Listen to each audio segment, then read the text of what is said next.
I couldn't believe what I was reading. My phone buzzed, and there it was, my girlfriend's message: eating lunch with Jacob, take an Uber.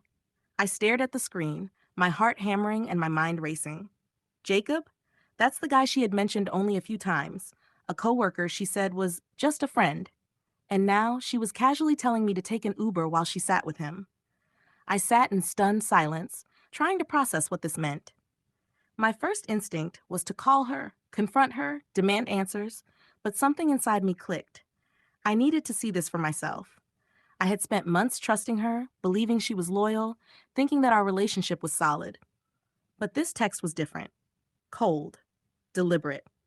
I grabbed my jacket and headed out, taking the Uber she suggested, pretending nothing was wrong. My driver, cheerful and clueless, asked where I was headed. I muttered the address she had texted and sank into the back seat, my mind spinning. Every possible scenario ran through my head. None of them good. When I arrived, I saw them immediately. She was laughing, leaning toward him across the table in a way that was too intimate, too familiar. Jacob had his hand casually on hers, and she didn't even notice me walking up. My chest tightened. Anger, betrayal, and heartbreak collided in a way I've never felt before. I stood there for a moment, letting it sink in. My first instinct was to storm over, yell, demand explanations, but I paused. I wanted to act smart. I pulled out my phone, pretending to text, capturing a photo of them together. I needed evidence, not just for my own sanity, but to finally see the truth. They noticed me then. Her smile faltered, a flash of guilt crossing her face. Jacob looked startled, caught off guard by my presence. My girlfriend's words had been casual, almost mocking, take an Uber. But now, seeing me standing there, reality hit her. The situation shifted. She realized her little game wasn't so private anymore. I walked past them slowly, my heart racing, every step deliberate.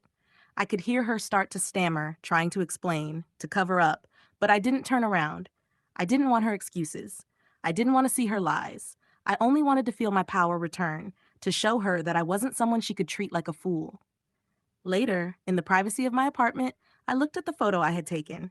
My heart still ached, but it was clarity I needed. She had chosen deception, and I had the truth. For months, I had questioned my own perception, doubted my instincts, but now there was no denying it.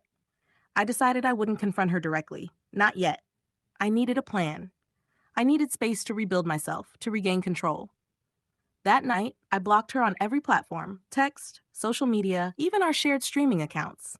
I deleted her from my contacts, and for the first time in months, I felt a strange relief wash over me. The next few days were a blur of emotion. Sadness, anger, and determination intertwined. I confided in friends, shared my story, and slowly began to feel the pieces of myself return. I realized that her betrayal wasn't a reflection of my worth. It was her failure, her choice, and I had the power to walk away with my dignity intact. Weeks later, I ran into her again, this time with someone new. Her eyes widened in recognition, and she tried to smile, but I didn't stop. I didn't give her the satisfaction of seeing me affect